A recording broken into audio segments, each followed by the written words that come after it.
Círculo Esotérico da Comunhão do Pensamento, primeira ordem esotérica no Brasil, idealizada e fundada por Antônio Olívio Rodrigues há 112 anos. Agradeço a Deus mais uma vez de estarmos aqui reunidos para ouvir temas esotéricos. Peço a proteção de Jesus, o Mestre dos Mestres, da hierarquia angélica, dos patronos de nossa amada ordem, Príncipe Monfort, Swami Vivekananda, Eliphas Levi e Antônio Olívio Rodrigues, que proteja e ilumine a nossa palestra de hoje e que abra as mentes e os corações de todos que estão aqui presentes para aplicar todos esses conhecimentos. Escolhi para hoje o tema O Sol Espiritual. Ele está contido num pequeno livreto, Mensagem aos Humildes, de Marta. Almas queridas, é da vontade do Senhor Cristo que seja esclarecido a todos vós o simbolismo encerrado na Gênesis, capítulo 1, versículo 3, que diz o seguinte: Deus disse, faça-se a luz, e a luz foi feita. Todas nós pensamos que quando Deus disse, faça-se a luz, dele tinha surgido essa luz da natureza que alumiou uma massa informe, um vazio imenso, envolvido em uma treva impenetrável, como diz a ciência oficial. No entanto, esta frase encerra um simbolismo. Esta luz foi feita não somente para a sua finalidade de força viva e vegetativa, mas também para nela vermos um símbolo. E meditando sobre ela, descobrirmos o simbolismo de todas as suas propriedades e compreendermos que essa luz que dá a vida vegetativa que se transforma é apenas o símbolo da luz, que dá a vida imortal e imutável. Quando o Absoluto emanou a luz, que sendo imutável em si, mas em constante transformação, guiaria e animaria a matéria através da sua evolução cíclica material. Na mesma ocasião, o Absoluto emanou de si a luz, que sendo vida imortal e imutável, guiaria e animaria as almas através da sua evolução cíclica espiritual, de retorno ao seu eterno seio. Como sabeis, almas queridas, todos nós neste plano sentimos uma necessidade imperiosa de luz. Em nossa sede de luz, começamos a adorar o sol. Fizemos do sol o nosso Deus, mas sendo o sol apenas o símbolo material, não pôde dar às almas o que elas ansiavam. Tornamo-nos adoradores do fogo. Também mais uma decepção nos esperava. Então viramos as costas à natureza. Depois nos decepcionamos com os totens e tabus.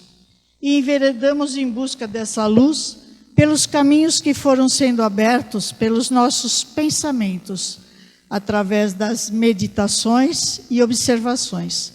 Surgiram, então, as diversas correntes filosóficas, pensamentos que na filosofia, pensávamos que na filosofia acharíamos a luz, mas passaram os grandes pensadores e depois de tudo isso, verificamos que a filosofia não nos dava o sossego e não era a luz que podia iluminar o nosso caminho. Enveredamos numa direção. Surgiu a ciência. Novas esperanças, com o efêmero bruxutear da luz da ciência, baseada em leis imutáveis, e rapidamente começamos a sentir a fragilidade da ciência, quando notamos que a sua evolução nada mais era do que um fruto da nossa própria evolução. E estávamos nos apoiando na nossa própria luz, que alumiando fracamente e parcialmente o nosso caminho, não nos mostrava o fim da estrada e nem sequer iluminava os pequenos acidentes do caminho. Ficamos novamente decepcionados.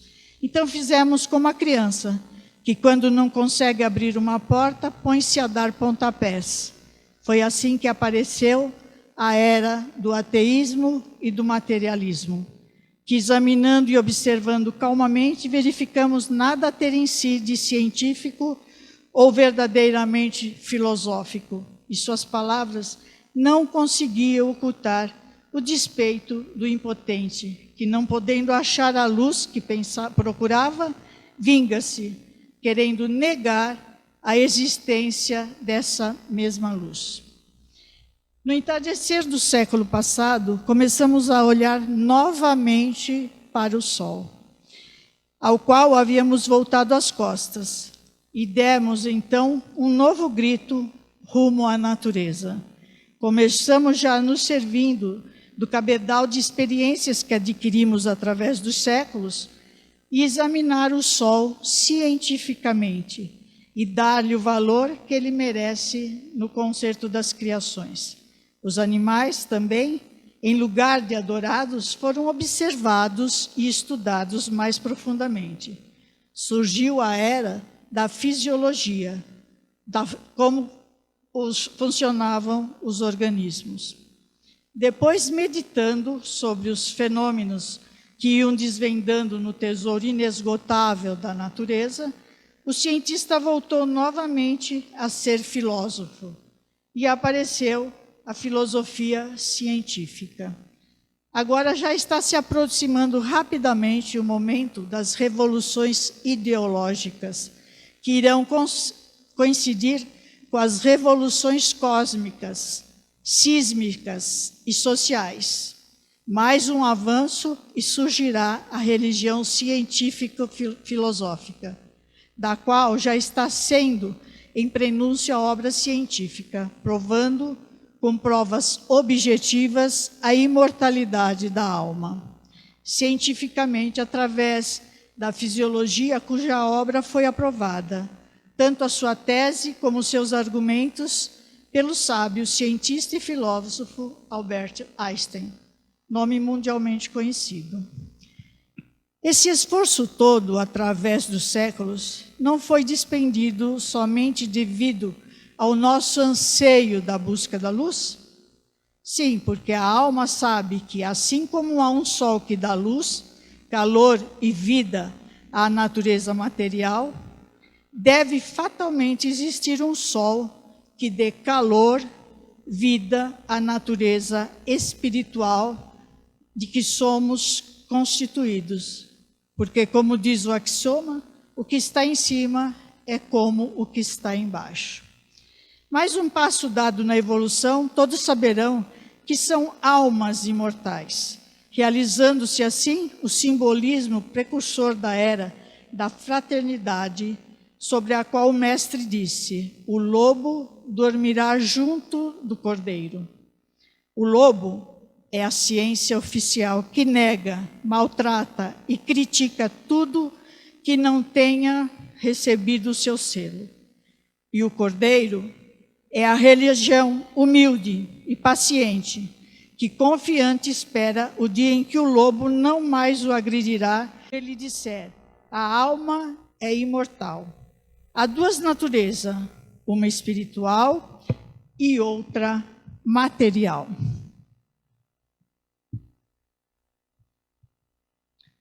Verificamos com prazer que já está se aproximando a época em que, da caverna da paz, o lobo e o cordeiro dormirão juntos, cumprindo-se assim a profecia do Salvador. Vamos apresentar as provas contidas. Qual a verdade simbolizada pelo sol material? Bem sabeis que é o sol espiritual, o Cristo. Vamos apresentar as provas contidas no Evangelho, em São João capítulo 8, versículo 12. Encontramos essas palavras de Cristo: eu sou a luz do mundo. O que me segue não andará em trevas, mas terá a luz da vida. O profeta, vendo os raios do Cristo, exclamou: O povo que andava nas trevas viu uma grande luz. São João, o apóstolo, referindo-se ao Cristo, nos exorta e anuncia as virtudes daqueles que nos tirou das trevas para a sua maravilhosa luz. Os olhos da nossa alma estariam fechados a esta luz, a divina luz, se não a desejássemos e se não procurássemos senti-la.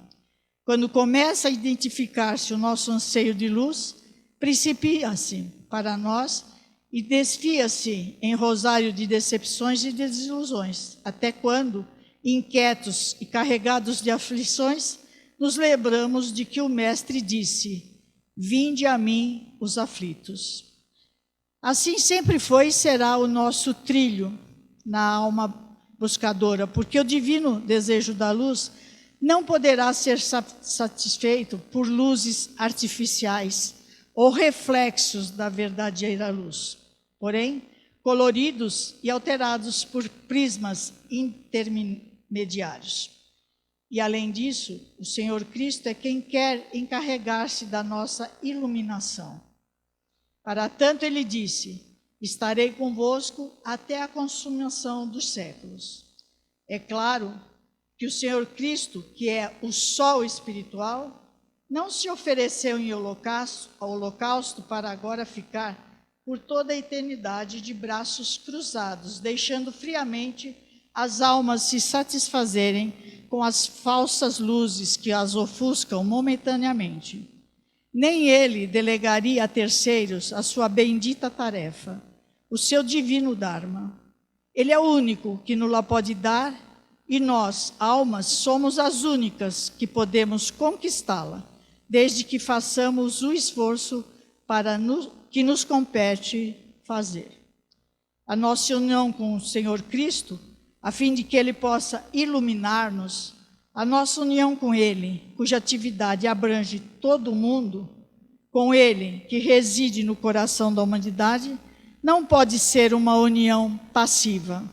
Temos que lhe consagrar a nossa obra de abnegação e tornar-nos, como dizem os hindus, um Visvakarma, quer dizer, um operário do mundo.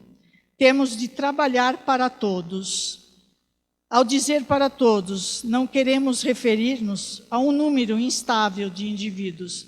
Toda obra é de caráter universal, embora seja de extensão reduzida.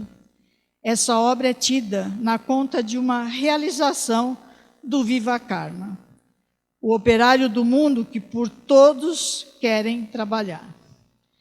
A fim de nos aproximarmos do Cristo que nos quer iluminar, precisamos ser ativos com Ele. E para isso, precisamos cultivar a grandeza de alma que se identifica com a alma de todos os indivíduos, e não simplesmente com a nossa própria. Portanto, para Cristo pode iluminar-nos, precisamos seguir e praticar os seus divinos preceitos. Amai-vos uns aos outros. As colunas de nossa ordem, harmonia, amor, verdade e justiça, não pode ficar apenas no nosso intelecto, no nosso pensamento. Ela precisa ser colocada em prática, ela precisa ter ação, ela precisa ter vida. Quem pratica esse divino preceito do Mestre começa, já no plano terrestre, a praticar o Brahma Vihara. Quer dizer, já neste plano de vida começa a viver no infinito. E para praticarmos esses preceitos, começamos desde já a viver no infinito. Devemos não nos enganar uns aos outros, não desprezar ninguém em parte alguma, nunca nos irarmos, nunca desejar fazer sofrer ninguém com o nosso corpo, com as nossas palavras, com os nossos pensamentos. Qual mãe que mantém o seu único filho à custa da sua própria vida? Devemos manter o nosso amor incomensurável para com todas as criaturas. Por cima de nós, por baixo de nós, por todos os nossos lados, conservamos e irradiarmos para todo o mundo nossa simpatia, nosso sincero pensamento de amor, isento de toda obstrução, de todo desejo de fazer mal, de toda inimizade. Mantenhamos-nos constantemente nessa atividade espiritual, estando de pé, passeando, sentado ou deitado, até cair vencido no nosso veículo físico pelo sono. É isso que se chama viver no infinito, viver no caminho, viver na vida, viver na verdade e viver na luz. É isso, amadas almas, o que se chama viver em Cristo, porque Ele é o caminho, a verdade e a vida. É o sol espiritual que nos dá luz, vida e calor, e estará conosco até a consumação dos séculos. Voltemos ao estudo dos simbolismos. Vamos examinar os atributos da luz solar. A luz é brilhante, é livre, é pura. A luz nos revela as coisas. A luz é mãe da fertilidade. A luz é o carro que conduz o calor, a luz e a energia e a alegria. A luz é perfeitamente pura. Nela não pode haver mistura ou nódoa. A neve pode ser maculada. A água que jorra de suas vertentes, límpida e pura, pode ser pelo homem corrompida e envenenada. Mas ninguém pode alterar a natureza da luz, a sua própria essência. Repele toda liga impura, atravessando os sítios mais asquerosos e impuros, sem que a sua pureza seja alterada. Assim é o Senhor Cristo. Nada pode alterar a sua pureza, pois é idêntica e imutável como a do absoluto, porque Ele e o Pai são um. Assim como o raio do sol penetra numa caverna escura e úmida e não é contaminado pela umidade e pela escuridão, o Senhor Cristo penetra no coração do maior pecador e não é manchado pelo seu pecado. A luz é brilhante, que há com efeito mais brilhante do que o brilho da luz. O dia é brilhante quando o sol não é ocultado por alguma nuvem. Assim é o Senhor Cristo.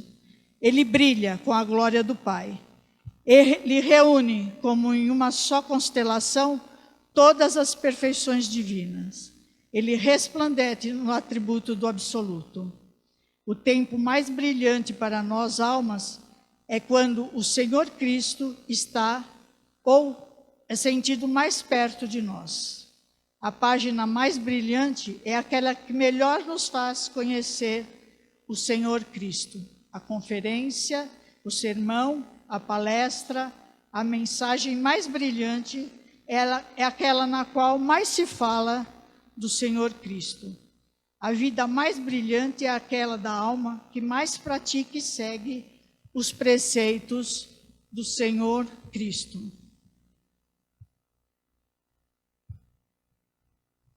A luz agradável de se ver, sem luz não há beleza, sem luz tudo é triste e tenebroso, sem luz não haveria o arco-íris com as suas brilhantes cores. Assim é o Senhor Cristo.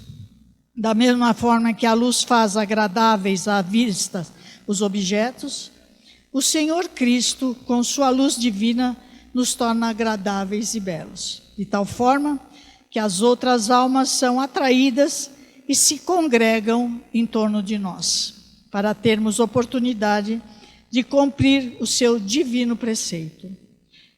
A luz é livre, toda a fortuna dos ricos não pode comprá-la, para torná-la uma propriedade exclusiva.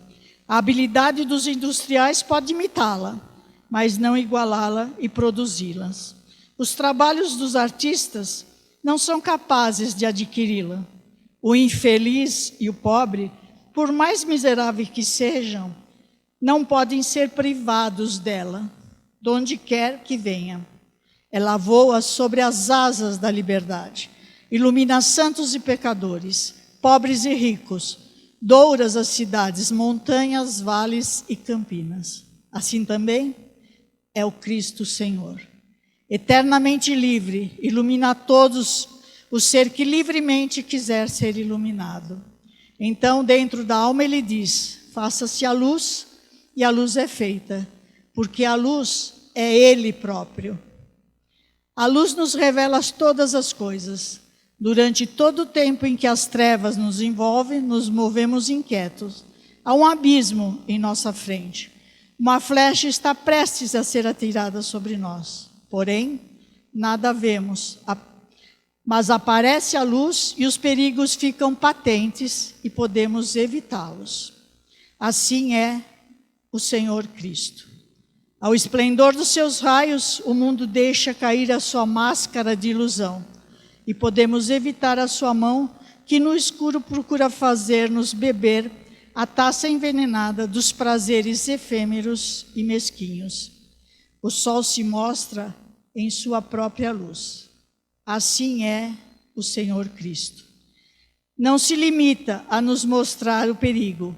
Ele se revela a si próprio e se mostra a nós através do tesouro de suas palavras. O Senhor Cristo afasta o véu que nos encobria o céu, e sentimos a presença do Absoluto. Afasta o véu que nos encobria o céu, e sentimos a presença do Absoluto através das revelações de si próprio a nós. Então sentimos e compreendemos, porque ele disse: eu e o Pai somos um. E ninguém irá ao Pai sem ser por mim. Ninguém virá a mim a não ser pelo Pai. A luz é a mãe da fertilidade. As regiões privadas da luz do sol tornam-se áridos desertos. A vegetação privada dele fenece. As árvores definham. Porém, como tudo se transforma com a sua presença, o jardim, o parreiral, os campos se revestem de um verde luxuriante. Assim é o Senhor Cristo. Em sua essência, o nosso coração se enche de ervas daninhas e plantas venenosas. Porém, com a sua aproximação, a semente da paz que em nós habita começa a germinar rapidamente. E a árvore da fé começa a desabrochar suas flores de confiança e certeza na promessa divina. A luz é o carro que conduz o calor. Sem este, a terra congelaria em pouco tempo, e a esterilidade polar estender-se-ia sobre todo o solo. Assim é o Senhor Cristo. Sem ele, o nosso coração seria transformado em gelo. Mas logo que chamamos o Divino Mestre e ele aparece, uma chama se acende para nunca mais apagar-se. O amor arde e com seu calor anima o nosso coração.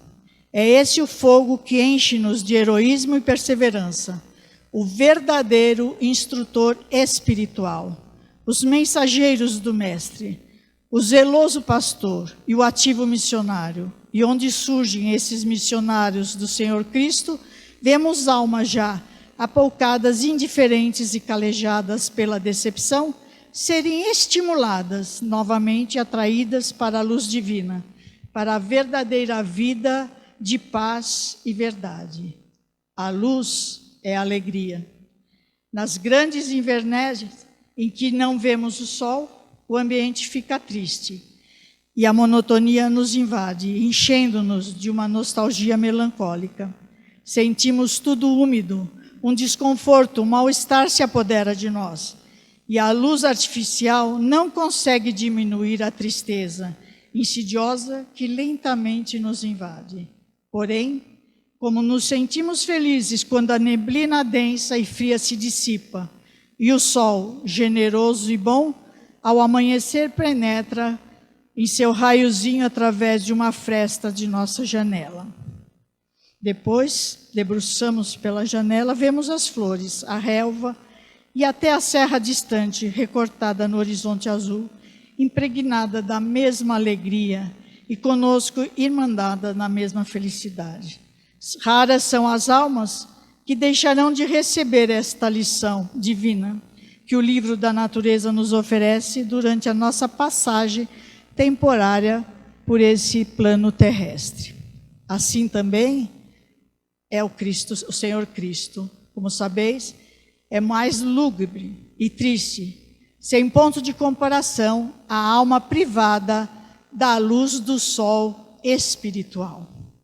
Somente quando o Senhor Cristo, que é o nosso sol, se manifesta, é que começa para nós, almas, um belo dia que não terá noite. E essa luz, enquanto estamos neste plano de vida, é apenas uma estrela d'alva que nos anuncia a luz futura e eterna. Então, envoltos em vestidura de luz, antes de terminarmos a nossa evolução cíclica espiritual, repousaremos numa cidade de luz que não precisa de sol, nem de luz, nem de estrelas para ser iluminada, porque a luz de Deus a ilumina. E o Senhor Cristo, o Logos, é o seu arcote. Temos razão e o direito de nos alegrarmos com a promessa do nosso Mestre, porém, a nossa alegria não nos faz esquecer que a seara do Senhor nos convida à atividade e não ao sono. Se a luz nos foi concedida, é para nos levantarmos de nossa noite de incerteza e também brilharmos e tornarmos transmissores dessa luz que flui através de nós. Não devemos tampouco dizer que nos movemos entre cegos. Com efeito, assim é. Porém, nós também, quando estávamos dormindo, nada víamos. E vimos o que nos rodeava quando o raiozinho de sol nos acordou, dizendo: eu estou aqui. Assim é o Senhor Cristo, como nosso sol espiritual, ao mesmo tempo que dá a luz, dá a visão. Não descansemos, pois, enquanto em nossa família, em nossa vizinhança, nessas terras e no universo inteiro, não seja ouvida a voz do nosso Mestre e percebida a sua luz, e as nossas ferramentas devem ser as que o Mestre usou: o amor, a prece, o perdão e o exemplo constante de fé, alegria e paz. Eis o que o Mestre espera de nós, porque somos o complemento da sua glória. E será esta, então, a realização espiritual do simbolismo encerrado na Gênesis capítulo 1, versículo 3. Deus disse: faça-se a luz, e a luz foi feita.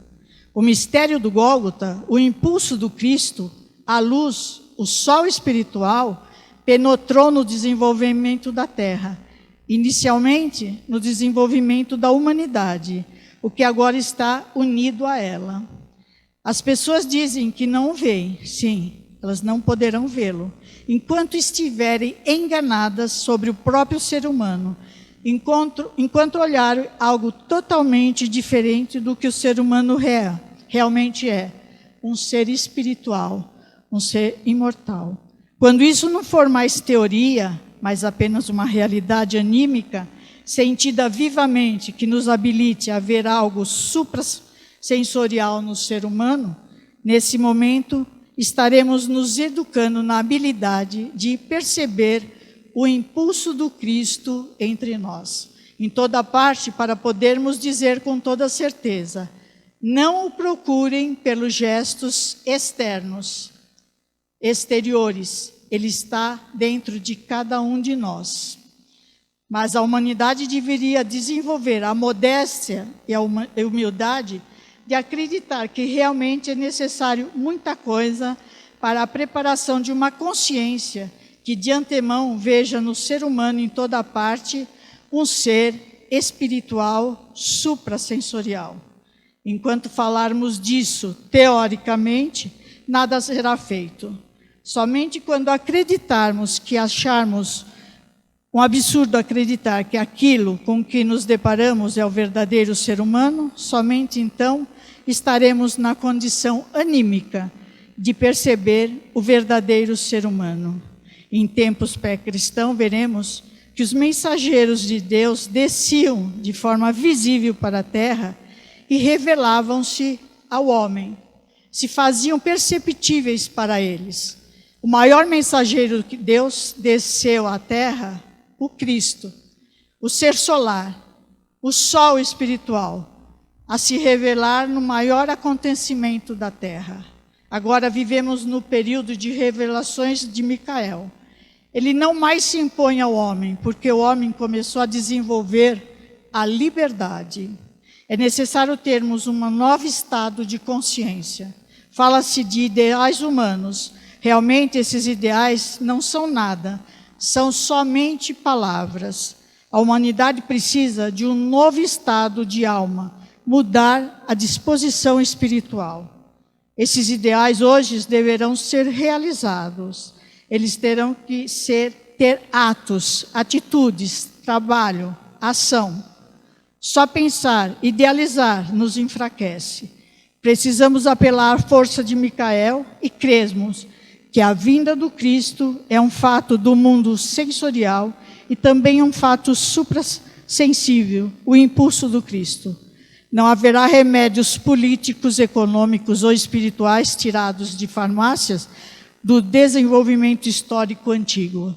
O desenvolvimento humano só poderá atuar contra essas lutas da humanidade através do caminho para o espiritual, o caminho de Micael, que encontra sua continuação no caminho do Cristo, na busca pela luz, pelo sol espiritual. As colunas de nossa ordem, harmonia, amor, verdade e justiça, não servirão de nada se elas ficarem apenas em palavras, em pensamento. Elas precisam ser colocadas em prática, trabalhadas em ação, em realidade e harmonia para que a humanidade possa chegar a esse desejo de ideal social que nós queremos tanto, da harmonia, do amor, da verdade e a justiça a toda a humanidade e a todos os seres. Muito obrigada, boa noite.